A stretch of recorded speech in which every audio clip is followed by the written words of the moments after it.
Hello everyone and welcome back to TowerGate. It is Sunday evening, TowerGate 242, November the 5th, 2017. Thank you so much for tuning in. Well, it has been a little over a month since the Las Vegas shooting. It was the largest mass shooting in modern American history. And it seems like in the past couple of weeks the story has completely fallen off the radar. It was a big story for a week, and after that it just sort of disappeared. Yes, there have been other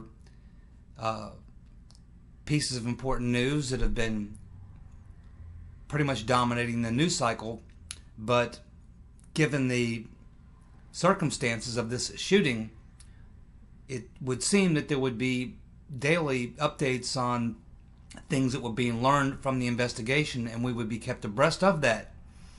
But as we can see, in the past couple of weeks, we've had the Sheriff's Department come out and say they'll be doing no more press conferences unless any new information is learned. And we have the FBI who has gone completely dark on this. We're not getting any information from anywhere about any new evidence that they may have collected or any new thoughts they may have about all the questions that surround this mysterious shooting. Many questions, many questions, none of them apparently being answered.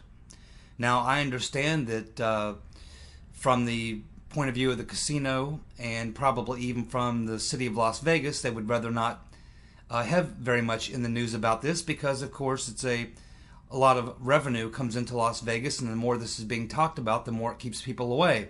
Obviously, MGM and maybe some of the other hotels in there are looking at class action lawsuits, and so they really don't want to have a lot of things to be talked about. And I understand that. However, this is a matter of public interest, and the public has a right to know what happened.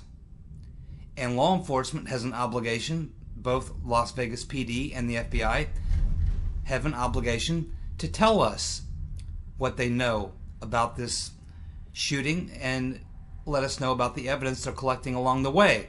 They need to be keeping us informed. The citizens have a right to know.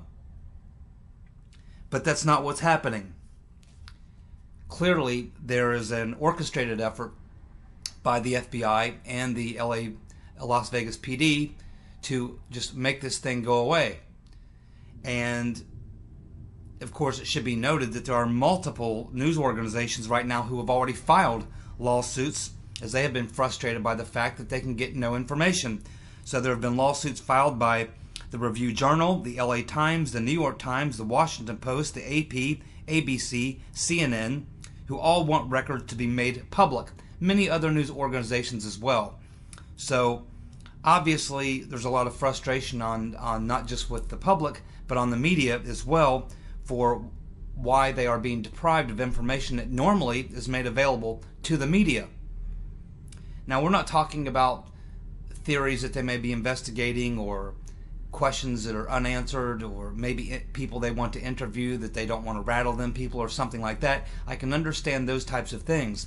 But there are certain pieces of information that certainly by now they do have, which they should release. And I'm going to go through some of those here in just a moment.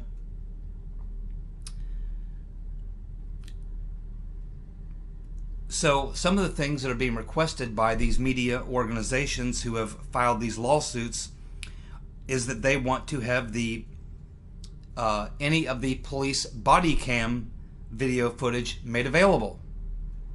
Any videos from hotels or casinos where the shooting or shooters were observed by witnesses. They want the autopsy and the toxicology.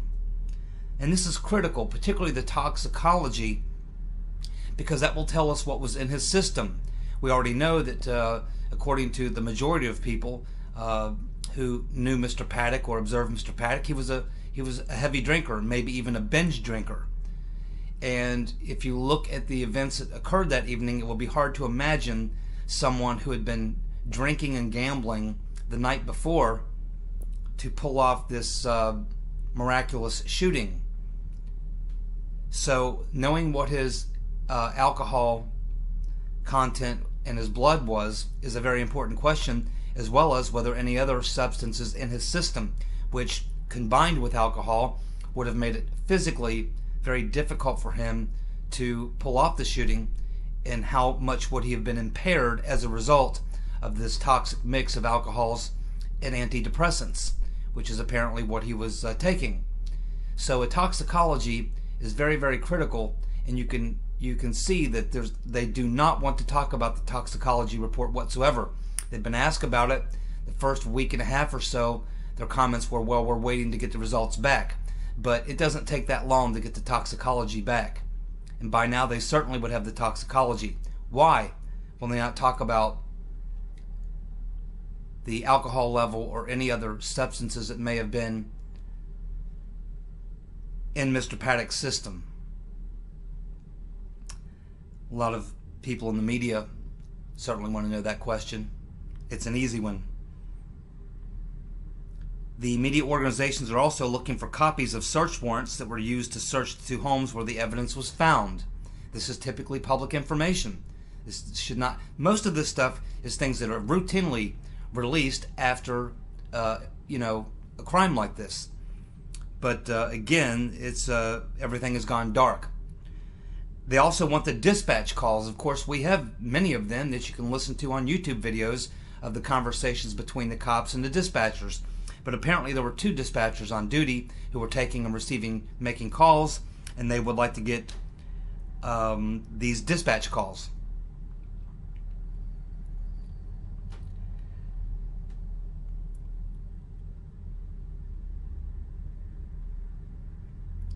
There's also something else that's critically important. It's something I've been talking about since right after this happened, which is the evidence logs. After you have a crime like this committed, there is typically an evidence technician who comes to the crime scene, and he is the one responsible for doing, essentially putting together an inventory of all the things found at the crime scene, and this will appear on an evidence log. And at this point, the evidence log has not been released. And this is very key, particularly in this particular crime, because one of the key parts of the evidence would be the amount of rounds that were fired. And because we're being told this was the only shooter's nest, that he was the sole gunman, the only one firing shots, then we should know exactly how many shots he fired, because we should either have the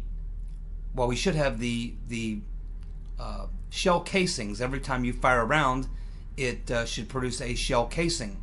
A simple count of the amount of shell casings found in a room should tell us how many shots he fired. Then once we know how many shots he fired, then we can take that and divide that by the amount of minutes of which there was shooting going on, and that should give us an average of approximately how many rounds are being fired per second. And that would give us some indication as to whether or not it's even possible for one person to have done the shooting. Maybe that's why they don't want to tell us how many spent shell casings were collected. But that exact number, we should have that exact number. They should have had that exact number within 24 hours of the shooting. They should have counted up the brass. They should know exactly how many spent shell casings there were. We should also know, they say he had magazines and magazines stacked up against the walls. First of all, I'm not sure why he would stack it against the walls. Seems like he would put the magazines close to where his shooter position or positions would be. Why would he put them up against the walls?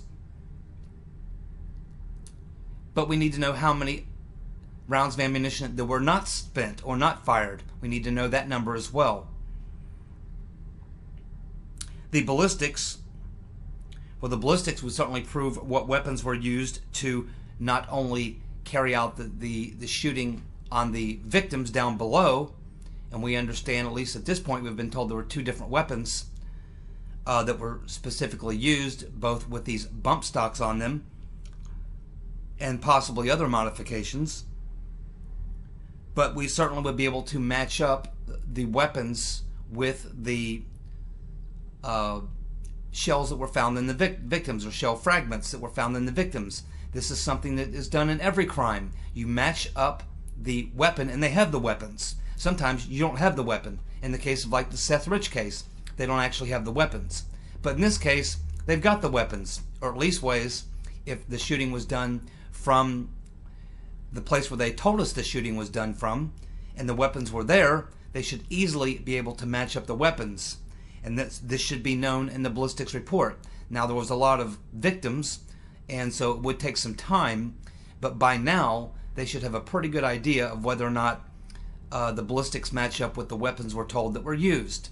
But we still have not been given that information either.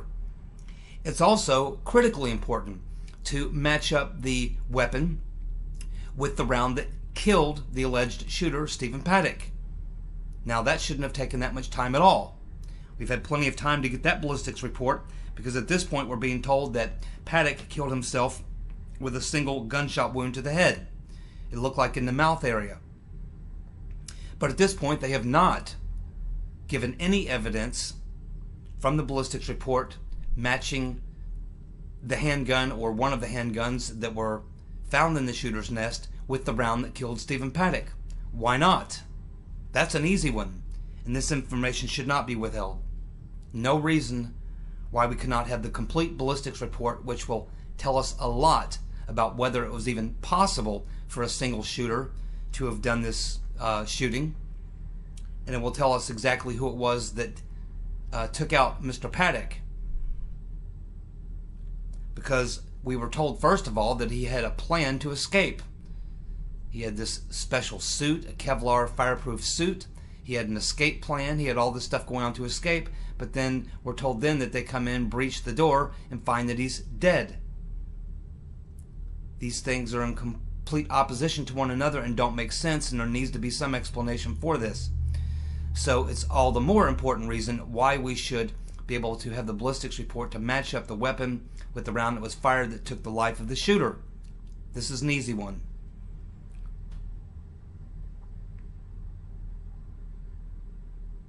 And of course, yeah, what I just talked about, what weapons are be used, also the caliber of the ammo. This is quite important as well. Quite important. We still have all those witness reports. We were told that there were over 2,000 people who called in. 2,000 people who called in to the number that they gave to the FBI or to the Las Vegas PD with information. Yet we've not heard a single peep about what they learned from the 2,000 plus calls that were made. Is it possible that some of these people who called in were telling the police or the FBI that they saw or heard multiple shooters? Why do they not want to tell us what they learned from all those witnesses, or many witnesses, not just at what was happening around the MGM in the concert area, but also at the Bellagio, and also, it appears, at the Hooters.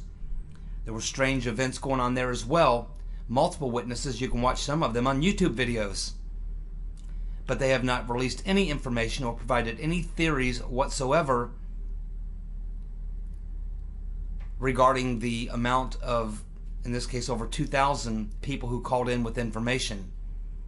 Seems to be a blackout on information. Normally, this is shared with the media and with the public, but not in this case. We still have not received any real good explanation for why the 3 different timeline changes, and we still have a dispute between the MGM and the police, the official timeline. Why is it so difficult to nail down the timeline? And is this 3rd timeline finally accurate, or will we get another timeline? Keep in mind, as these civil suits go forward, and there will be civil suits, I'm sure, against the MGM and possibly others, a lot of this information is going to have to be vetted out in the process. And, you know, I assume at that point we will get some of these questions answered, but there's no reason why this information shouldn't be made available to the public and to the media at this point. We also learned that the computer hard drive, one of the 3 laptops, they're telling us there was 3 computers in there in his room. One of them, we learned about a week ago, was completely missing its hard drive. That's awfully strange. And when you look at this thing, you can only say that after a little over a month, that the only thing we really know for sure is that there was 58 people killed and 546 people wounded.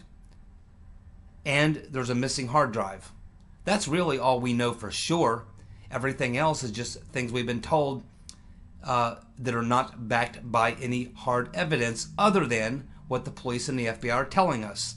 Now, I would like to trust and believe the police and the FBI, but I believe in verifying. Trust but verify. And they do not want to provide the documents which will give us the verification of the things that they're telling us. So we really don't know anything other than there were 58 people killed, 546 wounded, and there's a missing hard drive from one of the 3 computers we're told that were in that room. That's what we know. Why was Jesus Campos allowed to leave the country and go to Mexico just days after the shooting? He had to be at least a person of suspicion, possibly. They couldn't have totally ruled him out within a couple of days. Certainly not at the pace of this investigation. I'm surprised they let him leave. I wonder if they knew. I wonder who helped him leave. I wonder why he left. I wonder where he went when he left. Where did he go in Mexico? Why did he go for a few days and come back? Did he fly or did he drive? We know he drove back because he drove back in a rental car with California plates. And he did so with a bullet wound to his leg.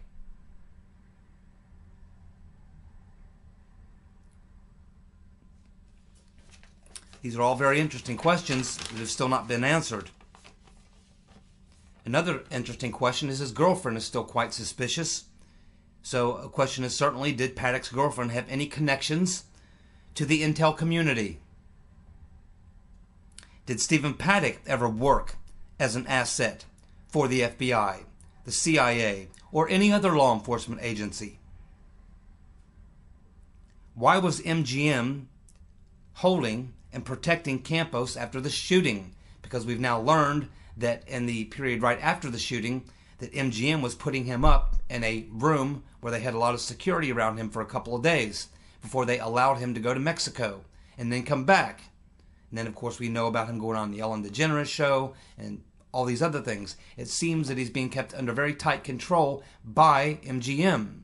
And why would law enforcement allow this to happen?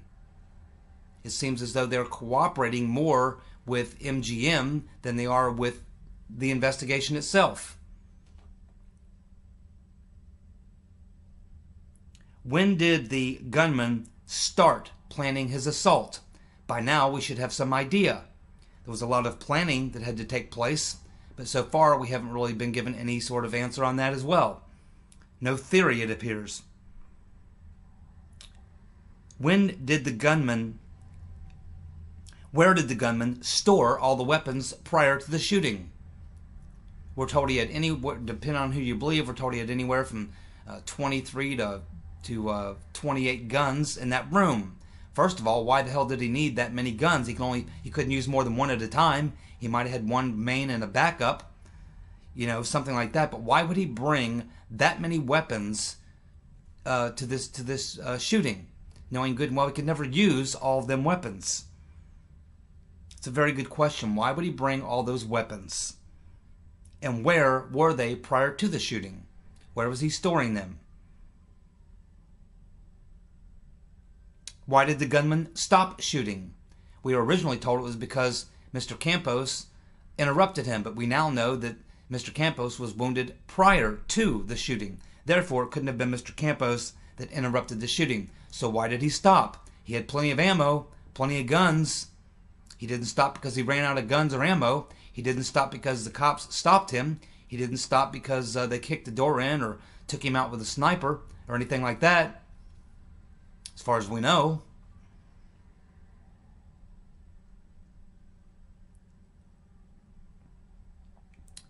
We know that Mr. Paddock owned 2 airplanes. What about those airplanes? Have they looked at the FAA records? Have they looked at any of Paddock's flight plans? Have they looked at any FAA flight logs? Were the planes ever rented out to anyone else? And if so, to who? Why were there helicopters in the area? Whose helicopters were they? And why were they, in some cases, turning off their running lights?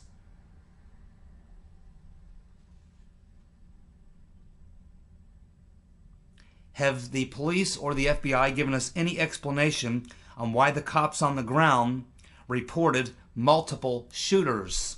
We have multiple videos now where you can hear the cops talking to the dispatchers, and they're talking about there being multiple shooters. Yet the LAPD and the FBI have never come out to explain why that was the case. They will not even respond to the question. Did Mr. Paddock have any aliases? If so, were there any properties in the name of those aliases? That's something else they don't want to talk about.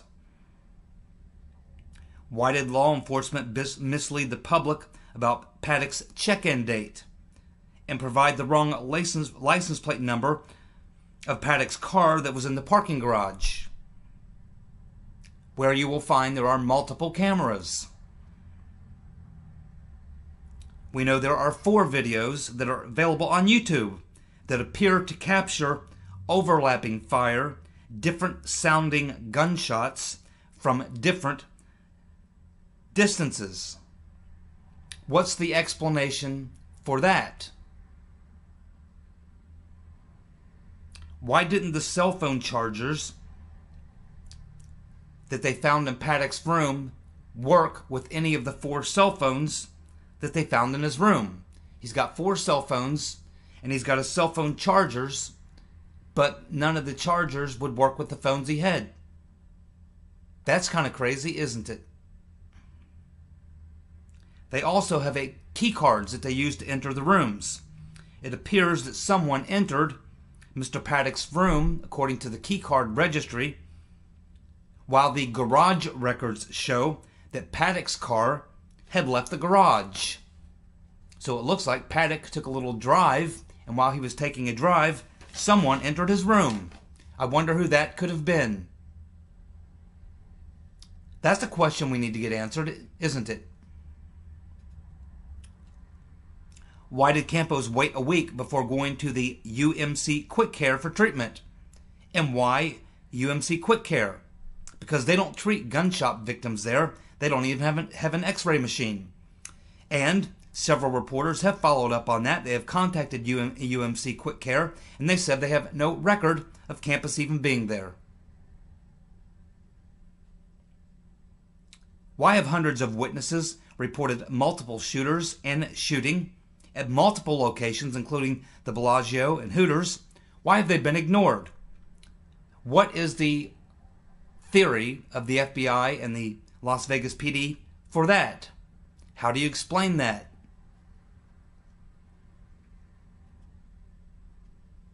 Of course, why is the story dropped out of the mainstream media? I don't think that's any big secret. Why are witnesses who reported multiple shootings turning up dead? We have Kimberly Schomel, who apparently died of a seizure, who went public about believing there were multiple shooters. We had Dennis and Lawrence Carver, whose car exploded a block down the street from their house. Sounds a lot like the Michael Hastings incident. Of course, remember his Mercedes blew up? Wonder what kind of a car. Let's see, what kind of a car was Dennis and Lorraine Carver driving? Let's see. A Mercedes. Let me give you some good advice, my friends. Don't buy a Mercedes. Apparently, they blow up for no apparent reason.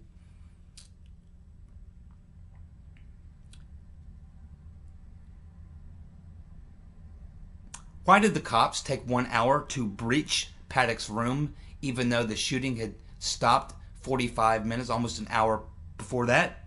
Why did they wait so long? Why did no one hear the single gunshot that allegedly killed the gunman? They said they came in and found him with a gunshot wound to the head. Mr. Campos was there the entire time on the floor. He heard all the other shots. He heard everything else going on. But one thing he didn't hear was the shot that we should have heard that killed, the shot that he should have heard, that killed the gunman. There were four policemen on the floor during that time as well. They don't report hearing that shot as either. Because if they heard the shot, that probably would mean that they would need to go in at that point, believing, well, I guess he just killed himself. That would be my guess. So reporting the fact that they heard a shot would not leave them any excuse for why they waited almost an hour, actually over an hour and 7 minutes, to go in and breach the door and then go in.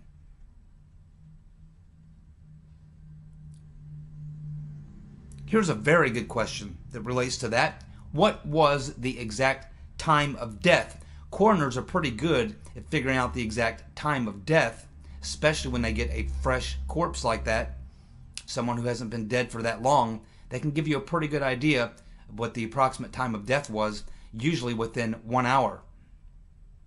And that would be interesting to know, because what if Mr. Paddock was dead 2 hours before the shooting? This is a question that needs to be answered. I'm sure a lot of journalists are dying to get their hands on that autopsy report to find out what the time of death was. That's a very good question. Why did Mr. Paddock have multiple laptops, camera equipment, yet no data or footage at all? Everything seemed to be wiped clean, including his social media accounts. Why would he care? He's about to shoot up the place and then either kill himself or escape. Why would he care about what's on those devices? And why would he bring that stuff up there in the first place if he weren't going to use it? What good is bringing up those computers and video equipment? It's just more stuff to bring along. More stuff that could tip someone off that there's something suspicious going on. Yet he brings this stuff up there and doesn't even use it. Someone needs to explain that. What was his point? Generally, when someone does something like that, they have some point they want to make. I did it because of this. I did it because of this. Apparently, he had no reason whatsoever. Any particular reason. He just decided to engage in all this massive planning, all this effort to kill a bunch of people, just for the hell of it. Because actually, life sucks when you're a multimillionaire who spends most of your time gambling, hanging out with prostitutes, drinking, and traveling.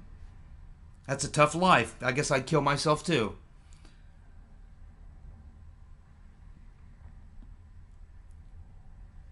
Are police or FBI looking at any other possible killers or motives? Are investigators following the money? Who might profit or benefit from this event?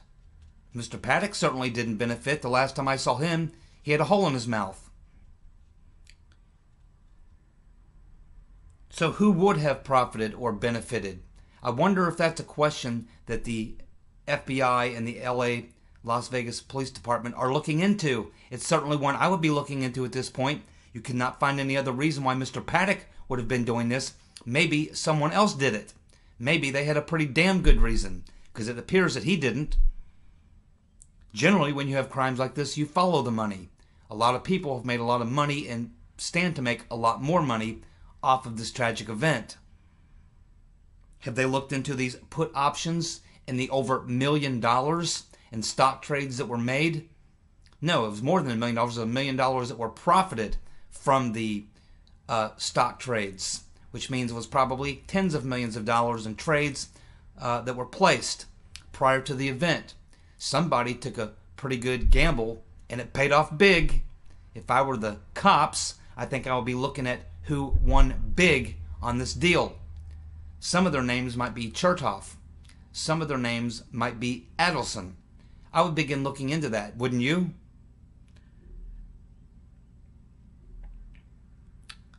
Did anyone enter Paddock's room before the cops did? Is that why they waited 1 hour and 7 minutes before breaching the door? Why did they wait so long? Is it possible that someone else could have went in? It appears from the key card that they use that someone did enter that room before they kicked the door in after the shooting. Why did he order meals for 2 people and it appears 2 complete meals, and when he set the cart outside the door, they clean the plates. Either this guy's got a hell of a big appetite and he eats 2 meals every time he sits down to eat, or he had a friend. He had a visitor. I wonder what their theory is on that. My friends, these are just some of the questions I have, and I'm simply out of time, or I'd go ask another 50.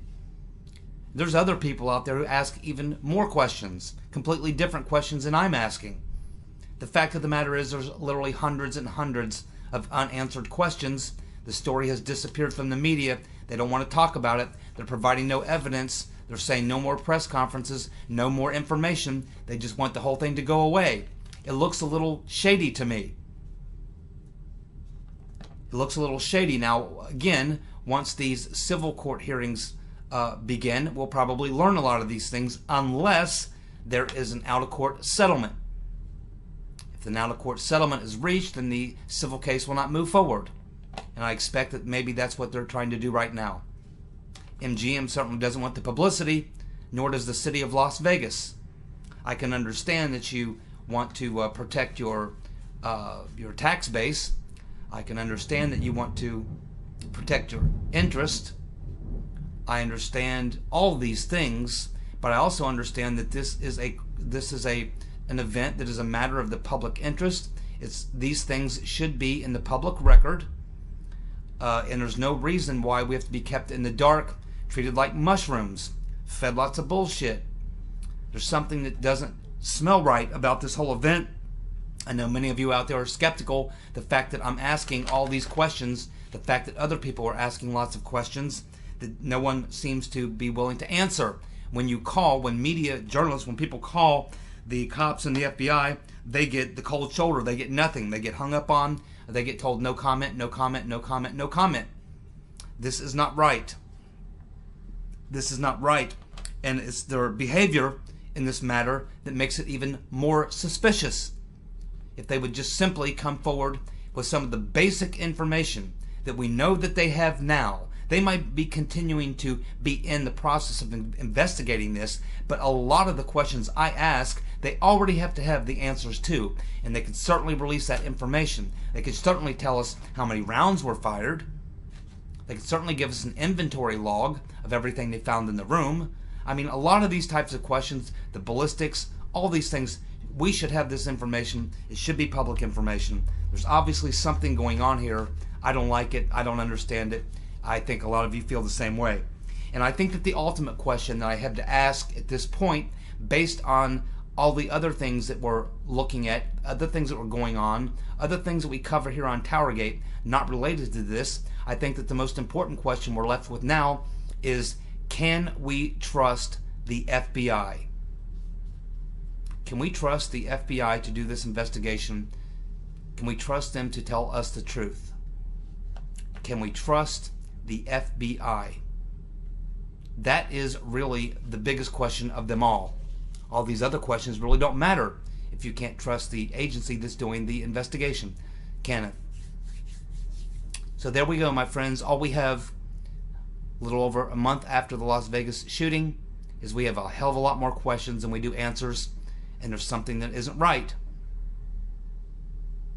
Something isn't right. We'll keep following this story, and I'll be back tomorrow with Monday's TowerGate edition. Thank you so much for tuning in. Goodbye.